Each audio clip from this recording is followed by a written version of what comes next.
Lono, so ngayon, dito no, marami pa rin pala talaga sa atin no, na kahit mga Kristiyano no, na hindi naniniwala kay Kristo no, na bilang isang Diyos at tagapagligtas. Naniniwala sila sa Ama, pero hindi sila naniniwala sa Anak. Ang sabi kasi ng ating Panginoong Kristo no, ang tatanggap sa Anak ay tatanggap sa Ama. Ang hindi tatanggap sa Anak ay hindi tatanggap sa Ama. Paano ka maniniwala o paano ka maniniwala sa Ama kung hindi ka maniniwala sa Anak? Kasi ang gusto kasing iparating sa isang tao, or gusto kasing malaman ng isang tao, or ano tawag nito, or parating ng isang tao, kasi si Kristo ay tao lamang at hindi magliligtas ng isang tao. Kasi tao lamang siya na bumaba dito sa lupa.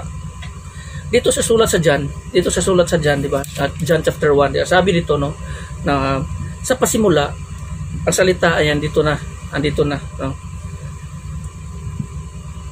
At ang salita ay Diyos. Ang sabi dito no, ang salita ay Diyos. At itong salita na ito ay nagiging tao.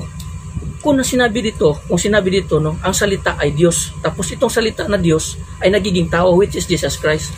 So bakit hindi ito maintindihan ng isang tao? Di ba? Sabi dito ng ating Panginoon sa Kristo no, na I and the Father is one. Ako at ang Ama ay isa. Siya galing sa Ama at babalik siya sa Ama kasi siya at ang Ama ay isa. Dito naman no sa John chapter 20 verse 29, ang sabi ng ating Panginoong sa Kristo no, na mapalad ang isang tao no, kahit di nakakita sa akin ay at ngayon man ay naniniwala no. Mapalad ang isang tao na hindi nakakakita sa kanya ngunit naniniwala, or gayon man naniniwala no. Mapalad ang isang tao kasi maraming tao no, ganito no, hindi lang Muslim or mga antichrist or mga ano, maraming mga Kristiyano no, na naguguluhan dito. Na they don't believe Christ no, is Savior or God no, na magliligtas sa atin. Dito kasi sa atin no, dito kasi sabi dito sa Revelation chapter 8 no, Revelation chapter 1 verse 8. Ang sabi dito no, ang sabi dito ng ating Panginoon no, ako ang Alpha at ang Omega. Ako ang Alpha ang Omega, says the Lord God Almighty. Sabi ng ating makapangyarihang Diyos. At dito naman sa Revelation, continue no. Dito naman sa Revelation chapter 1 verse 18, ang sabi dito ng ating Panginoong Jesucristo no, ako ang buhay. Ako ang buhay. Namatay ako. Ngunit tingnan mo, buhay at hindi na mamamatay. Namatay ako, buhay at hindi na mamamatay. Sino yung namatay sa cross? Which is Jesus Christ, diba? Sino yung namatay sa cross? Ang ating Panginoong Jesucristo. Ang sabi niya dito sa verse 27, no, huwag kang matakot, ako ang simula at ang katapusan. Huwag kang matakot, ako ang simula at ang katapusan. So sa simula pa lang, which is God. At ang sabi dito, ako ang buhay. Namatay ako, ngunit tingnan mo, buhay ako at hindi na mamamatay. Ilalim sa aking kapangyarihan ang kamatayan at ang Hades. So sino yung namatay sa cross at nabuhay uli? Na resurrection o na resurrect o ano yan, banhaw o ano yan. Which is Jesus Christ, wala nang iba. Ang sabi niya ng ating Panginoong Jesucristo no, I am the Alpha and the Omega. So siya at ang Ama ay isa.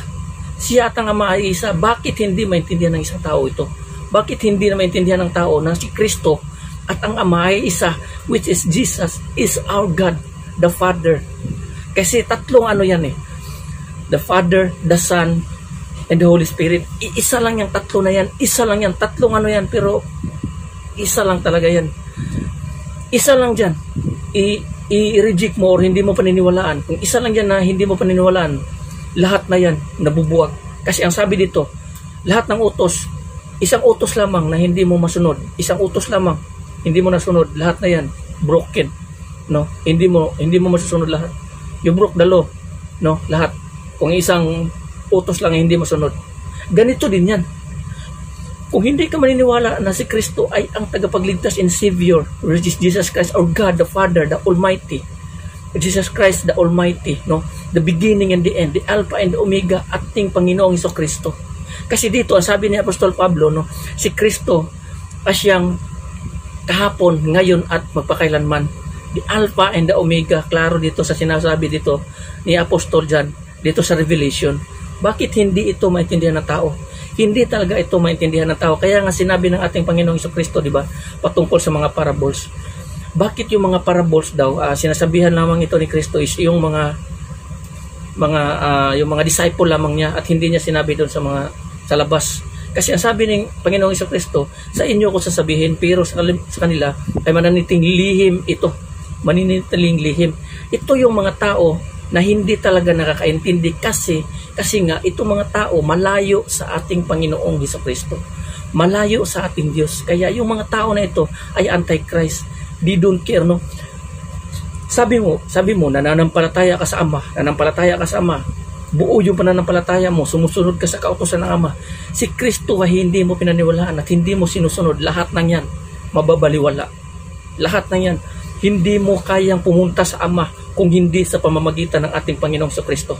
Klaro dito sa sulat ni Apostol John, sa John, na I am the way, the life, and the truth. No one comes to the Father except through me. And I am also the door. Siya mismo ang the door, the life, and the resurrection. Siya, walang makakapunta sa Ama kung hindi sa pamamagitan ko.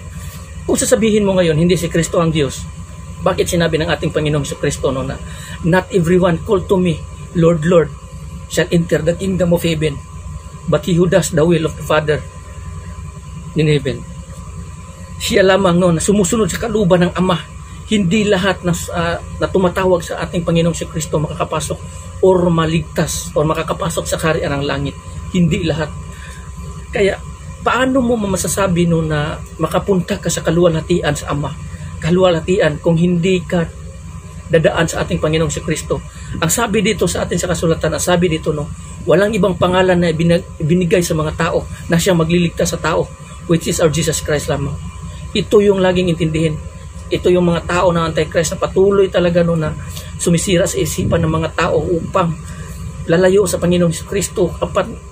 Sa oras kasi ang isang tao lalayo sa Panginoong Kristo, yung tao na yan lalakad patungo sa kamatayan. Kasi ang sabi dito, si Kristo ang daan at ang buhay. Si Kristo ang daan at ang buhay. Kung hindi ka maniniwala kay Kristo, paano ka kasusunod o makalakad sa isang tamang daan?